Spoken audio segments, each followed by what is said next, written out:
Ciao da Nicoletta e sempre da Visto dell'RSI ti leggo una pillolina sul volevo cambiare il mondo.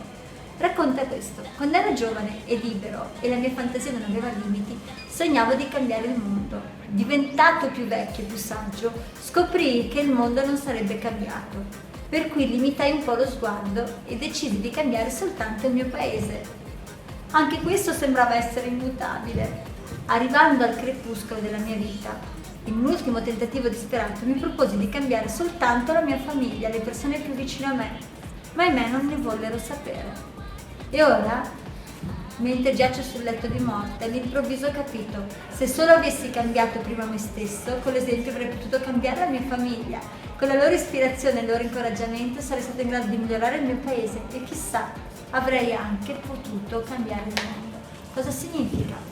Che siamo sempre là ad aspettare opere genomiche, ad aspettare che siano i macri sistemi a modificare qualcosa. In realtà a me il termine cambiamento neppure piace molto, mi piace più il termine trasformazione, il termine miglioramento. Cosa posso fare per migliorare me? Perché se io cambio la mia vibrazione, automaticamente cambia la vibrazione delle persone che è vicino a me, perché noi siamo fatti più di energia che di materia, la scienza lo spiega. Siamo fatti di atomi, l'atomo è più una materia energetica che densa.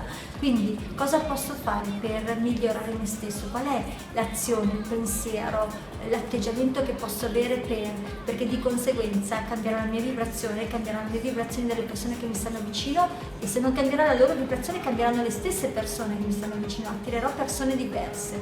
Cosa voglio essere, chi voglio attrarre, che riverberi voglio avere attorno, prima dentro di me, poi attorno a me e poi attorno ancora più grande. E la risposta: ciao!